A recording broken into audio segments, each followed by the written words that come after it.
bonjour, je suis le conteur du village. Aujourd'hui, j'ai l'intention de vous parler de l'histoire des ponts en fer. Là, présentement, on est en train de construire le troisième. Alors, ce qui veut dire qu'il y a eu un premier, puis présentement, il y a un deuxième que la majorité de la population connaît. Alors, je voudrais vous ramener un petit brin dans le temps.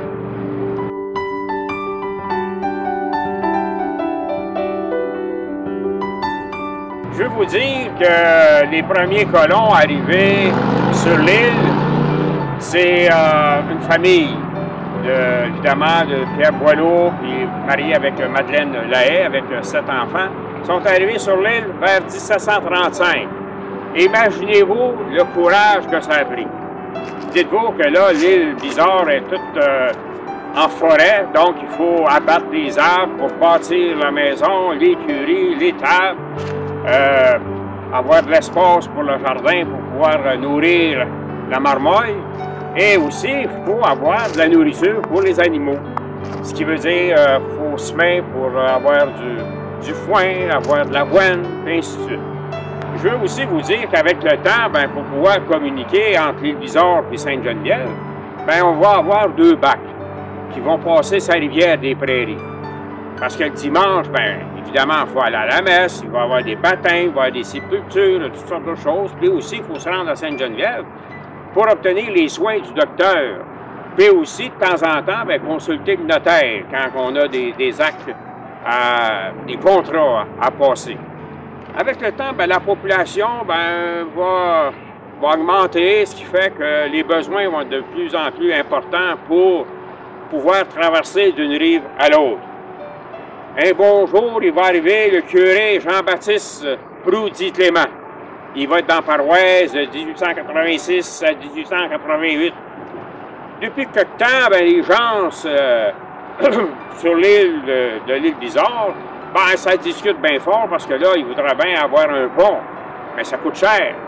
Mais l'avantage du curé Proux, lui, il a une bonne connaissance au Parlement. Il a déjà rendu service au premier ministre John Hay Macdonald, du temps qu'il a travaillé ou qu'il a officié, si on veut, comme curé du côté de l'Ouest canadien, du temps de la rébellion des Métis. Puis c'est du temps de Louis Riel. Je vous dis que ça brassait pas à peu près. Alors, le curé va faire des démarches auprès du premier ministre, lui demandant de contribuer, c'est-à-dire de bâtir un nouveau pont. On évalue la construction à ce moment-là dans les 24 000 $. Lui, le premier ministre, il dit, c'est pas de mes affaires, c'est les affaires de la province. Alors, vous allez vous retourner vers la province, vous allez leur demander qu'ils vous bâtissent un pont. Mais moi, j'ai quelque chose que je vais vous promettre, puis qu'on va bâtir, c'est des culées. C'est-à-dire, c'est des genres de quais d'approche pour le futur pont. Puis ça devrait inciter le premier ministre de la province de Québec de vous bâtir un pont. Alors, les démarches sont entreprises, évidemment. Puis à un moment donné, là, on arrive dans les années 1888, vers la fin, vers le départ, disons, de l'abbé Proux.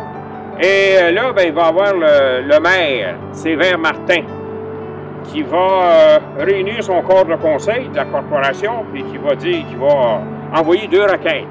Une du côté du gouvernement fédéral, puis une du côté du gouvernement provincial. Fait qu'il va demander aux fameux députés du comté Jacques-Cartier, mais les 2 comtés, de façon provinciale puis au fédéral, c'est le même nom. Alors, il va demander aux deux députés, dont fédéral ou député, j'avais commencé à vous dire, Désiré Giroir. On va dire, il portait bien son nom parce qu'on l'a désiré bien longtemps, ce fameux pont. Et aussi Arthur Boyer, au provincial. Mais là, je voudrais vous dire que moi, à propos du bon curé Proux, qui était un homme dynamique, un homme de projet, d'envergure, il a été c'est pas compliqué, il était vice-recteur de l'Université Laval au pavillon de Montréal, qui était situé juste à côté du château Ramsay à Montréal. Et aussi, il a été professeur à l'université, il a enseigné au petit séminaire de Sainte-Thérèse. Je vais vous dire, c'était un homme d'action parce qu'il a accompagné en tant que secrétaire particulier du curé Labelle le roi du Nord, lorsqu'il s'est rendu en Europe pour aller défendre son dossier de la colonisation des pays d'en haut. Et aussi, il était écrivain, il a écrit un livre qui s'appelait « L'enfant perdu puis retrouvé ». Puis, ça, il a écrit ça du temps qu'il était à l'île Bizarre, puis souvent, il se rendait chez le forgeron Blot du village, et puis il rencontrait les gens du coin, il leur lisait des petits bouts de son roman, puis il leur demandait leurs avis, puis tout ça. Puis avec tout ça, il venait à bout d'écrire son roman. C'était quand même un succès. C'était un succès pour l'époque. Et il faut dire que, on va revenir à notre projet, le fameux Prépont. On est dans l'année 1888. La population est quasiment rendue à 1500 à l'île Bizarre. Alors là, c'est pas trop accommodant se promener en chaloupe et en chaland. Malgré que les chalands permettaient quand même de transporter un cheval avec une voiture. Mais on voulait avoir quelque chose de plus efficace. Parce qu'aller jusque-là, on avait comme agriculture, comme on dit, c'était la grosse culture parce que c'était plus pour s'autosuffire. Mais là, avec le venu d'un pont, ça va changer un peu ça va changer la vie quotidienne des gens, évidemment. Alors là, pendant ce temps-là aussi, le corps de conseil de Sainte-Geneviève va adopter une résolution pour appuyer la coopération voisine, celle de l'île Bizarre. Et là, le gouvernement provincial, dont le premier ministre est Honoré Mercier, il éprouve des problèmes pour le financement des infrastructures. Les banques de l'or, c'est des banques plutôt portées vers la finance anglophone ou britannique. Ils ne veulent pas financer, ils ont peur, sont craintifs, ils ne veulent pas financer les projets de la province. Mais Honoré Mercier, il ne se laisse pas abattre, il prend le gros bateau à vapeur, il s'en va vers l'Europe, et à fin de compte, il se va en France, il se prend d'un bord puis de l'autre, et il aboutit en Belgique. Et là, en Belgique, il va obtenir du financement, il va même rencontrer un jeune ingénieur, Gérard Maquet, qui avait sa technique pour bâtir les ponts. Alors, il va le ramener avec lui. Fait que là, le premier ministre, il revient évidemment avec du financement, il revient avec un ingénieur qui connaît ça, la construction des ponts. Parce que là, on est à l'époque, il faut essayer de remplacer le plus possible les ponts de bois. Alors, tout ça va fonctionner. Donc, mais là, on a un problème. C'est que le corps de conseil de l'île Bizarre ne peut pas payer le nouveau pont, c'est trop cher. C'est trop lourd pour les contribuables de l'île Bizarre, parce qu'il faut dire qu'à l'époque, imaginez-vous donc l'assiette fiscale totale de la paroisse, de la municipalité plutôt, est d'à peu près 2000 par année. Imaginez-vous un projet à peu près de 25 000, puis tout ça, plus les services qu'il faut donner en paroisse. C'était bien trop onéreux. Fait qu'en tout cas, ils entreprennent des négociations avec le provincial. À toute fin pratique, en bout de ligne, le gouvernement va accepter, il va même sanctionner une loi. Une loi qui fait en sorte que elle va être adoptée le 2 avril 1890. Une loi qui va faire que c'est le gouvernement qui va absorber le coût de la construction du pont, mais à une condition. À une condition que la corporation contracte un emprunt de 3 150 $ et vont venir à bout d'obtenir un financement avec le Crédit foncier franco-canadien. Alors, là, on va faire des pourparlers, on n'est pas trop riche, fait qu'il faut trouver une solution qui ne coûte pas trop cher. Le jeune Gérard Maquet, il a une idée de génie. Écoutez, on a un pont qui a servi en 1880 pour l'exposition universelle à Bruxelles, en Belgique évidemment. Et il dit, je pense bien qu'on pourrait l'obtenir pour un bon prix. Alors là, ce qu'ils ont fait, c'est qu'ils ont défait l'arche centrale du pont de Bruxelles. Ils ont embarqué ça sur un bateau, ils ont embarqué ça sur une barque, puis ils ont amené ça à Sainte-Geneviève. Puis là, ils se sont installés sur le bord de la grève à Sainte-Geneviève. Puis là, ils ont construit l'arche centrale, qui va être l'arche centrale du nouveau pont, du pont de fer de l'île Bizarre. Et puis ça, on va commencer la construction dans l'été, fin été, début automne, puis tout ça, on va travailler une bonne partie de l'automne, en 1892. Et pendant l'hiver, ben là, on va en profiter, ben là, évidemment, on va créer un embord, on va faire en sorte que la rivière va geler, va rembord, puis là, ça va être solide. Fait que là, on va prendre l'arche, on va la transporter sur la place, et on va aller installer ça sur les piliers qui ont été construits, bien évidemment, pendant la même époque qu'on construisait l'arche sur le bord de la rivière, du côté de Sainte-Geneviève.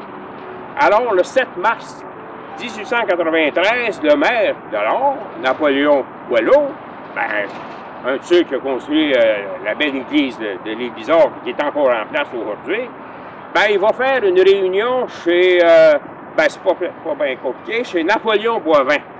Napoléon Boivin, je vais vous dire, il demeurait où ce qui était l'ancienne beurrerie, qui était située juste au pied de la montée de l'église, puis qui donne sur Chérier. Mais du côté sud.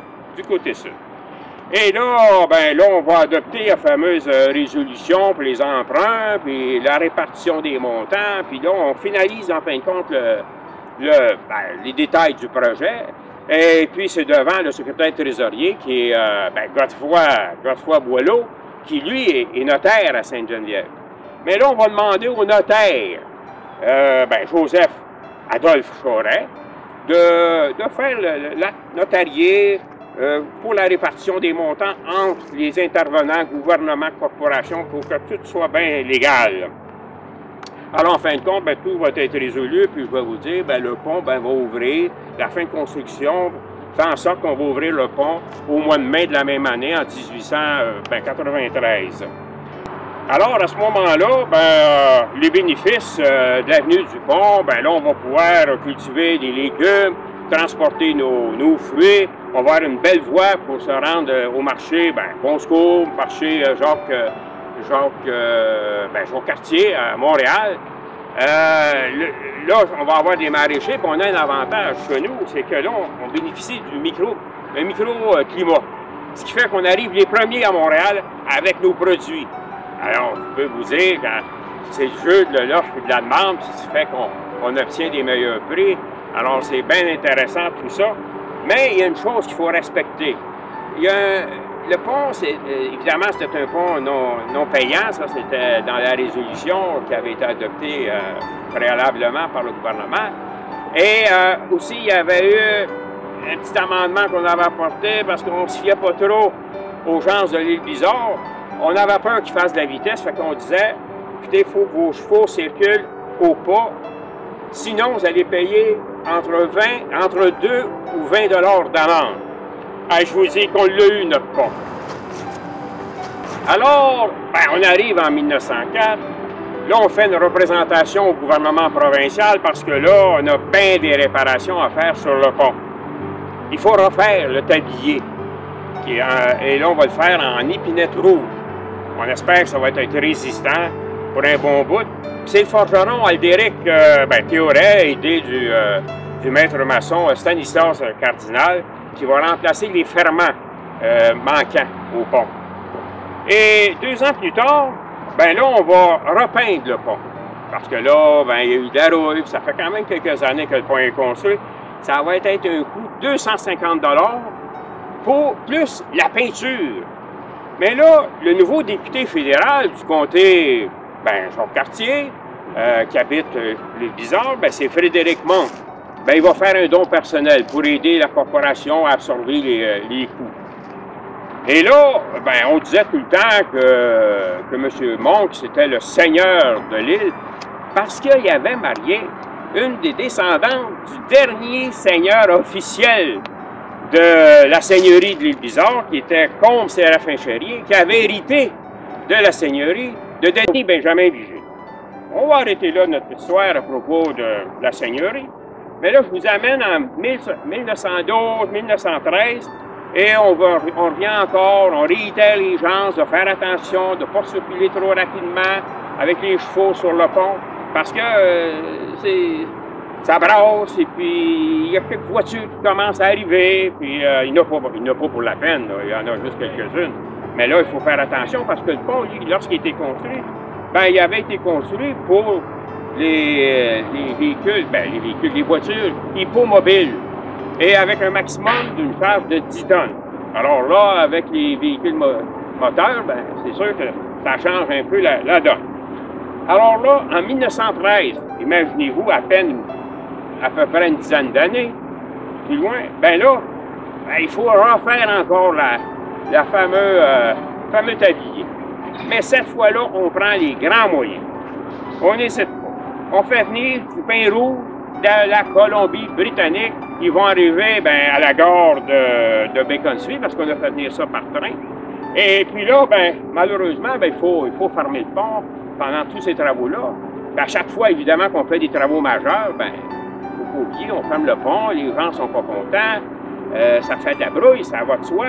Alors, le corps de conseil, lorsqu'il y a des réunions, ben, ça change un peu fort, mais il faut quand même accepter cette réalité. Alors là, on va commencer en 1914, l'année d'ensuite, à imposer des amendes de 40 $. Imaginez-vous, c'est énorme pour l'époque. À tous ceux qui vont aller plus vite avec leur voiture, là, puis les camions, plus vite que le pas d'un cheval. Vous imaginez que c'est pas de la grosse vitesse, mais on s'accommode. Qui est-ce que c'est qui est le contrôleur, le gardien du pont? Ben, c'est notre bon ami, Cyril Barrette, qui est bédo en même temps à Far West, puis tout ça. Alors, comment qu'on va le rémunérer? C'est pas compliqué. 50% de l'amende va aller, ça va faire la partie de sa rémunération, si on veut. Alors, là encore, quand il imposait une amende, hein, ça discutait pour essayer de payer le meilleur marché possible. Et aussi, ben, au corps de conseil, ben, il y avait bien des plaintes, puis bon, le monde, c'est tout pareil, hein, quand on a une amende, on n'aime pas bien ça, mais il faut respecter les règlements, puis il faut aussi faire en sorte que le pont, on va le garder, puis il faut le garder longtemps. Alors, si on regarde des vieilles photos, les anciennes photos de 1918, 1924, 26, dans ces années-là, on s'aperçoit qu'il y a un affaissement du pied d'approchement qui est du côté de Sainte-Geneviève. Qui, malheureusement, ben, ça force que les glaces au printemps, quand ils descendent de la rivière pour s'en aller vers le fleuve, ben, ces glaces-là, on vous dire, ça part quasiment de Gatineau, ça va aboutir juste dans le fleuve Saint-Laurent. Ça margane pas mal la base des piliers et tout ça, là, ça magane. Alors, malheureusement, il s'est créé un affaissement, puis vous avez juste à regarder les photos, vous allez vous en rendre compte par vous-même, de toute façon. Et en 1921, notre bon Cyril Barrette, ben, on va lui donner un autre job. C'est que là, il va s'occuper du réverbère, ce qui est sur le pont, puis il est plus du côté de Sainte-Geneviève. Parce que là, on veut essayer d'étirer, comme on dit, les heures d'utilisation du pont pour accommoder les gens. Alors là, on va lui donner 1,50 $ par semaine pour s'occuper de ce travail-là. Mais là, il y a une Moses de bonne nouvelle qui va arriver en 1922. Les citoyens de l'Église, écoutez, ils trouvent ça difficile. L'entretien du pont, ça coûte cher. À tout moment, comme vous avez pu le constater, il a fallu remplacer le tablier et tout ça. Mais là, on est venu à bout. On a fait une négociation avec le gouvernement provincial. Là, on en a fait un pont de comté, du comté Jacques-Cartier. Ce qui fait qu'à l'avenir, ben, c'est le budget du comté Jacques-Cartier qui va absorber l'entretien et tout ce qui comporte les dépenses pour le pont. Et au fil des années, ben, c'est les forgerons, Léopold Wilson de l'île Bizarre. Et par la suite, ben, ça va être Maurice Lagrange de Sainte-Geneviève qui va prendre la relève de M. Wilson quand il va cesser ses opérations. Et il va être secondé de ses fils, Polydore et Anatole, qui vont s'occuper de l'entretien du pont. Eux autres, c'est surtout de s'occuper de toute la partie, évidemment, métallique du pont. En 1931, en fin de compte, on va régler le fameux problème de l'affaissement de l'avant-quai du côté de Sainte-Geneviève. Et puis là, ben, le pont va devenir à la charge de la province de Québec. Puis là, on va avoir des moyens pour la réparation. Fait que là, on va bâtir une autre arche.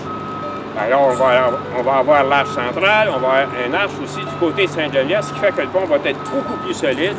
Et puis, c'est ça. Au moins, ça va être beaucoup plus sécuritaire pour un bon bout de temps. Mais là, on parle du pont de la peur et du pont de la mort. Dans le journal, le petit journal. Le petit journal de l'édition du mois de décembre 1956 sous la plume du journaliste Guy Lemay. On rapporte que nous sommes en présence d'un pont épeurant de la mort, fait que c'est pas un reportage trop bon pour l'installation de l'infrastructure. Même, il faut dire qu'un autobus, un véhicule, ne peut même pas se rencontrer. Ça fait que des fois, ça fait un peu du parlotage. Puis on utilise, des mots qui viennent de l'Église. C'est pas toujours, comme on dit, c'est pas toujours catholique tout ce qui se dit. C'est moi qui est arrivé le premier, non, c'est toi qui est arrivé le dernier, puis t'es ici, puis c'est ça, puis là, ça chicane bien gros. Mais quand c'est comme on dit, un boss du provincial transport, tu peux pas te chicaner bien longtemps, ils sont pas mal plus gros que toi. Alors, à ce moment-là, lui, il va foncer tranquillement, puis là, il est obligé de reculer, puis d'attendre que l'autobus passe, puis après ça, il va passer. En passant, je veux vous présenter Isola Lagrange, qui a un petit témoignage à nous présenter. Parce qu'elle était résidente sur la rue du Pont, du côté de Sainte-Geneviève, était à 2 maisons du pont. Alors, elle a entendu bien des affaires. Vous allez voir que c'est un bon témoignage, ça vaut la peine à l'écouter. Puis quand j'allais au couvent, on avait, je me souviens pas à quelle occasion, là, on allait faire une promenade avec les sœurs, là, puis on allait voir descendre la glace. Puis c'était dangereux, on s'appuyait sur le bord de la rampe, là, puis la glace, c'était beau, c'était comme du cristal quand tu arrivais, là, c'était beau. Mais par contre, quand la machine arrivait, ça faisait ça de même. Les planches balançaient.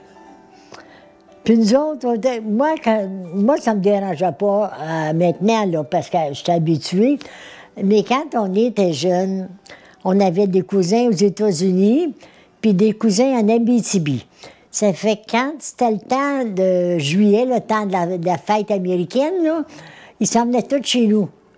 Ça fait que la maison, ça pas chez nous. C'était juste pour la gang. Fait que nous autres, les filles, on s'en est couchés dans le garage. Le Fagnon avait un fun noir. Puis les autres couchaient chez nous, mais ils n'étaient pas capables de dormir, les autres, parce qu'ils attendaient toujours bang, bang, bang, bang. Nous autres, ça ne dérangeait pas, ça. Quand on était sur la rue du Pont, là, si un autobus passait, puis une auto passait, ça passait pas.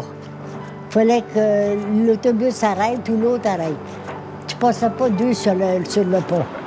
Bien, merci bien, Mme Lagrange, de votre témoignage qui était quand même très intéressant.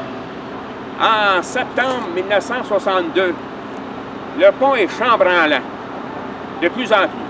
Alors, la compagnie d'autobus transport provincial va cesser d'offrir le service à l'île Bizarre. Dans un autre article du petit journal, mais celui-là de 1963, on fait référence au craquement du pont. Alors, ça devient de plus en plus épeurant, là, vous pouvez imaginer. Il faut dire aussi que le développement domiciliaire à l'île, il progresse, puis ça occasionne du passage de gros camions lourds avec de la marchandise, et puis il y a les bétonnières de béton, puis tout ça. Fait que ça fait de plus en plus qu'il y a du poids sur le pont, comme on dit. Il est même mentionné que les poutres sont fendillées sur la longueur. Fait que, comme on dit, il ne faut pas rire avec ça. Alors, le journaliste en question, Jean-Yves Bégin, va écrire un petit commentaire, il va dire « Le pont claque des dents ». Alors, il faut prendre ça au sérieux. Et les ingénieurs du gouvernement provincial vont venir faire des tests, des examens, vont vérifier la structure, les fondations, puis tout ce que vous voulez. Puis ils vont arriver au corps de conseil avec une suggestion. Il ne faut pas qu'il y ait aucun véhicule plus lourd que 5 tonnes qui passe sur le pont. Alors, vous pouvez imaginer que là, le corps de conseil est loin d'être heureux. Alors, le maire du temps, il refuse carrément.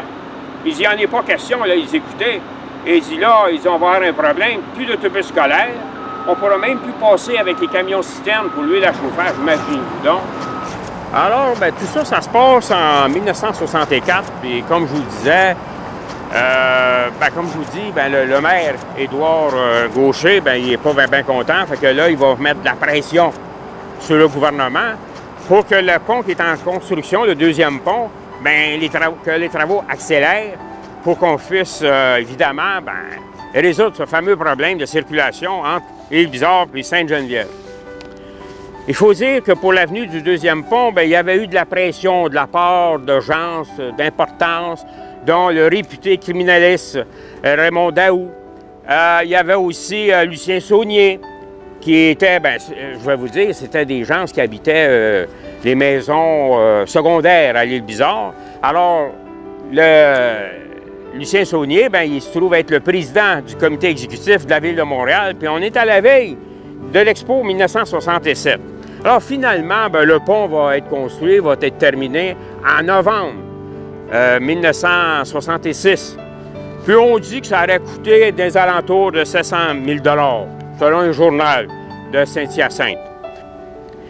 Là, le développement domiciliaire, bien, il progresse tout le temps.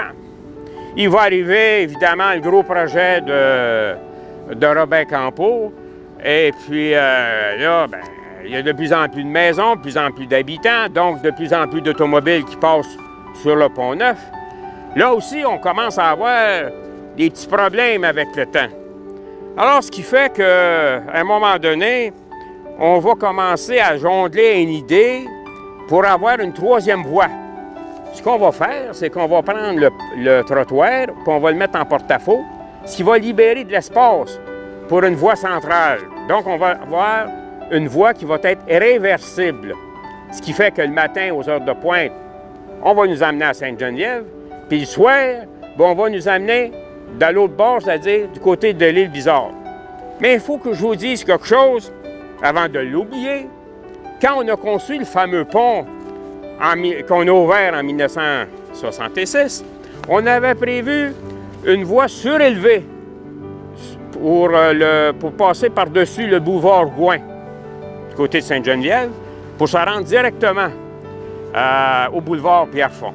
Mais le projet n'a jamais été réalisé. Alors, il y a un bilan qui est établi en 2013 par les spécialistes, c'est-à-dire bien, les ingénieurs, évidemment, de la Ville de Montréal, sur la qualité des infrastructures telles que ponts, tunnels, viaducs. Là, la situation est assez éloquente, puis même, je vais vous dire, grave. C'est que là, la qualité de la structure va passer du 23e rang au 5e rang au niveau de la dégradation de la structure. Alors, on estime que le pont actuel, bien, il passe à peu près 30 000 automobiles ou véhicules, si vous voulez, par jour. Puis dans les journées de pointe, dans des journées où il y a des événements bien spéciaux à L'Île-Bizarre, ça peut monter jusqu'à 40 000 véhicules, ce qui est quand même beaucoup. Alors, on va voir à la construction d'un troisième pont. Je vais vous dire, je vous rapporte que le journal de l'époque, le journal Le Reflet de l'Ouest de l'île, nous dit en 1993 qu'un troisième pont est nécessaire et que le coût estimé à ce moment-là est de 4,3 millions. Et qu'on prévoit que la construction devrait débuter en 1996. En 2011, imaginez-vous, quelques années plus tard, là, on fouille, puis on fait des études plus sérieuses. C'est pas juste des promesses de politiciens. Là, on arrive à une évaluation, à un estimé plutôt, de 43 millions. En 2022, le pont actuel qu'on est en train de bâtir, c'est-à-dire le troisième pont, là, on évalue qu'il devrait coûter 67 800 000, plus les taxes, qui veut dire tout près de 80 millions. On prévoit l'ouverture en 2023, vers la fin de l'année, en décembre 2023. On promet que ce pont, ce nouveau pont, sera d'une durée au moins de 100 ans. Est-ce qu'on en aura encore besoin dans 100 ans? Puisque, à cause des changements climatiques, est-ce que la rivière sera à sec? Est-ce que le pont aurait été emporté par une inondation monstre qui fait en sorte qu'on n'aura plus de pont? Est-ce qu'on traversera la rivière des Prairies à pied? Que sais-je? Ouf! On n'aura plus raison d'avoir peur de passer sur le pont.